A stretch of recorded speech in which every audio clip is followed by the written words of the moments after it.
नर्मदे हर। नर्मदे हर। आप अतुल कलस्कर जी पुणे से हैं, संपूर्ण माँ नर्मदा जी की पैदल परिक्रमा पर हैं।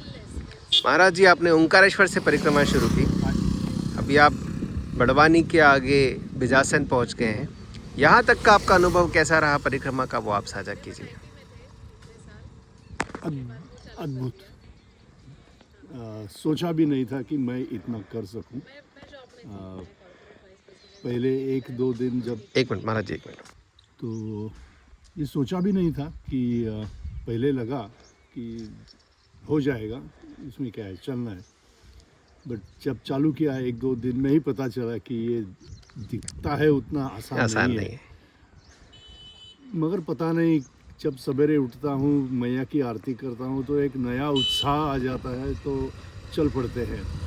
और रास्ते में जो लोग मिल रहे हैं, उनका जो सेवा भाव है, ओवरऑल लोगों की मैया के प्रति जो आस्था है, वो सब मिला के उसका जो एक इफ़ेक्ट होता है मन पे, वो मैं बता नहीं सकता। बट पूरी ऊर्जा उसी से आती है जी। अब आप जैसे भी लोग हैं जो ऐसे भोग देते हैं, जो सेवा करते हैं, जिसका कुछ मोल हो ही नहीं सकता।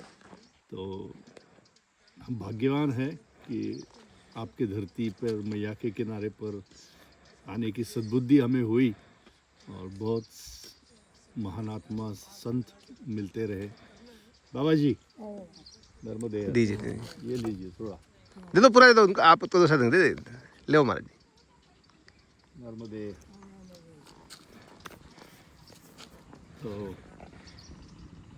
ऐसे चल रहे हैं, और प्रार्थना है कि हमारे लिए आप प्रार्थना करें कि हमारी परिक्रमा पूर्ण हो जाए। जी महाराज जी, तकरीबन आपको 10 दिन हो चुके होंगे।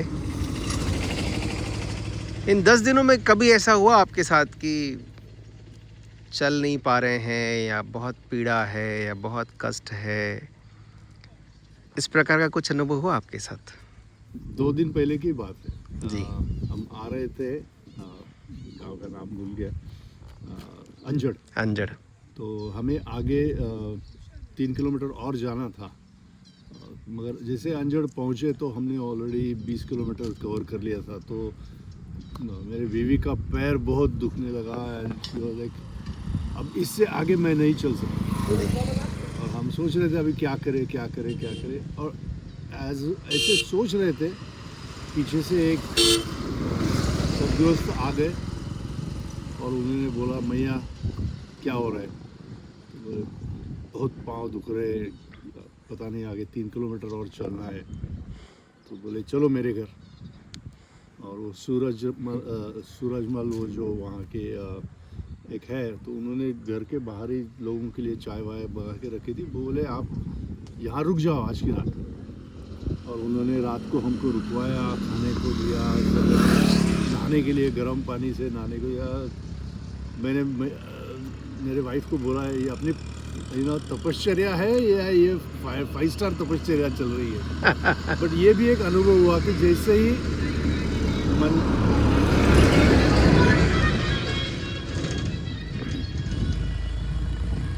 मन में आया कि अब नहीं हो सकता, मैया ने किसी को तो भेज दिया। और वही अनुभव मैं आपका जानना चाह रहा था।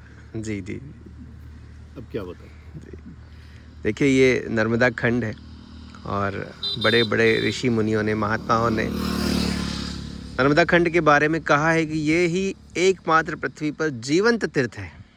देखिए, तीर्थ तो अपने हिंदू धर्म में काफ़ी हैं, कई हैं, लेकिन नर्मदा खंड को जीवंत तीर्थ कहा जाता है। और कल एक परिक्रमावासी का अनुभव था, उन्होंने मुझे फ़ोन करके साझा किया। 12 दिसंबर को वो मुझे भवती में मिले थे। उस दिन हमारी शादी की सालगिरह थी, तो उस दिन परिवार की ओर से पूरी भोजन प्रसादी थी भवती आश्रम में सभी परिक्रमावासियों के लिए। तो कल शाम को उनका फ़ोन आता है और बोले मैं आपको एक और अनुभव साझा करूंगा जो मुझे ये 7-8 दिनों में हुआ है, कि पूरी पृथ्वी पर तो अभी कलयुग चल रहा है, लेकिन नर्मदा खंड में अभी भी सतयुग चल रहा है। तो ये बहुत बड़ी बात है, इसे हम महसूस करें तो बहुत बड़ी बात है, नहीं तो शब्दों में एक शब्द ये भी है, बड़ी कृपा है उसकी, और हम पल पल हम जी रहे हैं उसको। हम अति भाग्यशाली समझते हैं अपने आप को कि हमें आप जैसे संतों की, तपस्वियों की सेवा करने का मौका मिल रहा है।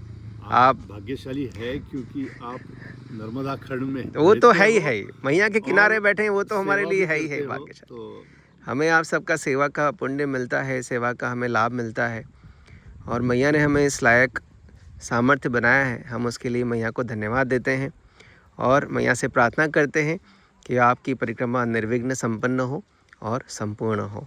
माँ नर्मदे हर। नर्मदे